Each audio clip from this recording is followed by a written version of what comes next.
حضرت الیاس علیہ السلام کا واقعہ۔ حضرت الیاس علیہ السلام اللہ تبارک و تعالیٰ کے عظیم اور برگزیدہ پیغمبر ہیں۔ آپ کا سلسلہ نسب حضرت ہارون علیہ السلام سے جا کر ملتا ہے، جو کہ اس طرح ہے: حضرت الیاس بن یامین بن فنہاس بن ایزار بن ہارون علیہ السلام۔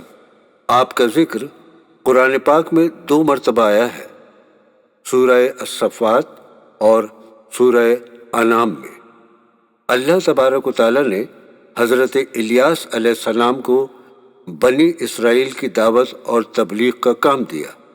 یہ وہ زمانہ تھا جب وہاں کا بادشاہ اخیب اور اس کی بیوی بعالا نامی بت کی عبادت کرتے تھے، جو کہ سونے کا بنا ہوا تھا، اور اس کی اونچائی 20 گز تھی اور اس کے 4 منہ تھے۔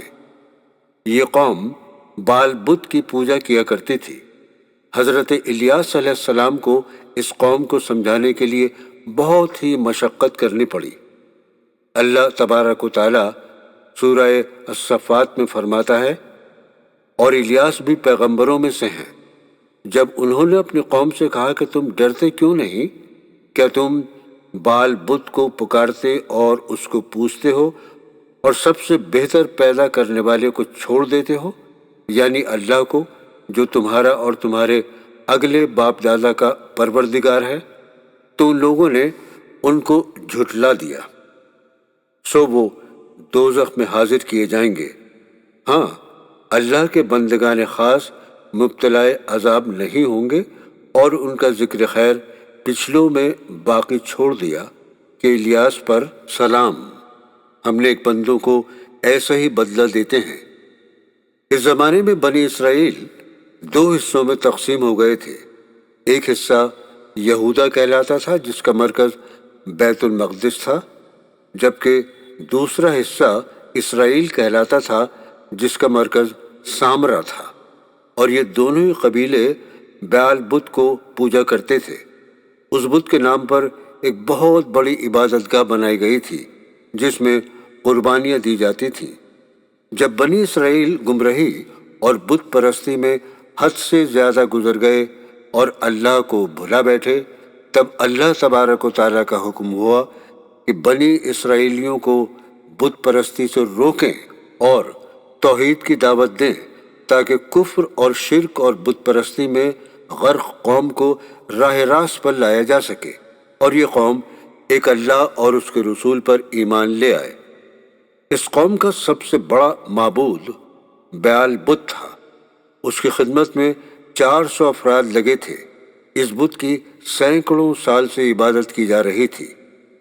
بنی اسرائیل کے لوگ سال کے مخصوص مہینوں میں یہاں پر میلہ لگاتے اور مرادیں مانگتے، سونا چاندی اور دولت چڑھاتے، طرح طرح کی خوشبوؤں کی دھونی دیتے، اور یہاں پر جانوروں کی قربانی بھی دیا کرتے تھے، اور کچھ خاص موقعوں پر انسانوں کی بھی قربانی دی جاتی تھی۔ حضرت الیاس علیہ السلام نے جب اس قوم کو یہ کام کرنے کے لیے منع فرمایا، تو یہ سرکش قوم آپ کے خلاف ہو گئی اور آپ کو پریشان کرنے لگی، اور نوبت یہاں تک آ گئی کہ وہاں کے بادشاہ اخیب اور اس کی بیوی نے حضرت الیاس کو قتل کروانے کا منصوبہ بنا لیا۔ جب آپ کو اس منصوبے کا پتہ چلا تو آپ نے یہ شہر چھوڑ دیا اور دور جا کر ایک غار میں پناہ لے لی۔ کافی مدت تک اسی غار میں رہے۔ ادھر بنی اسرائیل قوم کو اللہ تبارک و تعالیٰ کے عذاب نے آ پکڑا۔ اس قوم کو اللہ تبارک و تعالیٰ نے شدید قحط میں مبتلا کر دیا۔ اس کے بعد حضرت الیاس علیہ السلام اللہ کے حکم سے وہاں کے بادشاہ اخیب سے ملے اور اس سے فرمایا کہ یہ عذاب اللہ کی نافرمانی کی وجہ سے آیا ہے، اور اگر تم اب بھی پروردگار سے اپنے گناہوں کی معافی مانگ لو تو یہ عذاب دور ہو جائے گا، اور پھر ساری دنیا، ساری زمین ہری بھری ہو جائے گی اور خوشحالی لوٹ آئے گی۔ لیکن انہوں نے حضرت الیاس علیہ السلام کی بات نہیں مانی۔ تب آپ دوسری قوم یہودا کے پاس چلے گئے۔ یہ لوگ بھی اللہ کی نافرمانی کیا کرتے تھے، بت پرستی کرتے تھے، اور انہوں نے چھوٹے بڑے بت بنا لیے تھے، یہ انہی کی عبادت کیا کرتے تھے۔ آپ نے ان لوگوں کو بھی توحید کی دعوت دی اور صرف ایک اللہ کی عبادت کرنے کو کہا، مگر اس قوم نے بھی آپ کی بات ماننے سے انکار کر دیا۔ تب آپ نے اللہ تبارک و تعالیٰ سے اس قوم کو تباہ اور برباد کرنے کی بد دعا کی، تو یہودہ قوم اللہ تبارک و تعالیٰ کے حکم سے برباد ہو گئی۔ اس کے بعد دوبارہ حضرت الیاس علیہ السلام بادشاہ اخاب کے پاس آئے اور اس کو سمجھایا کہ اب بھی وقت ہے، اپنے گناہوں کی توبہ کرو، کیونکہ اللہ تعالیٰ بڑا مہربان نہایت رحم والا ہے، وہ ضرور معاف فرما دے گا۔ مگر اس نے ان کی بات نہیں مانی اور وہ بدستور بدعمالیوں میں لگا رہا، جس کی وجہ سے وہاں پر طرح طرح کی بیماریاں پھیل گئیں، اور اللہ تبارک و تعالیٰ نے یہاں سے اپنے نبی کو واپس بلا لیا۔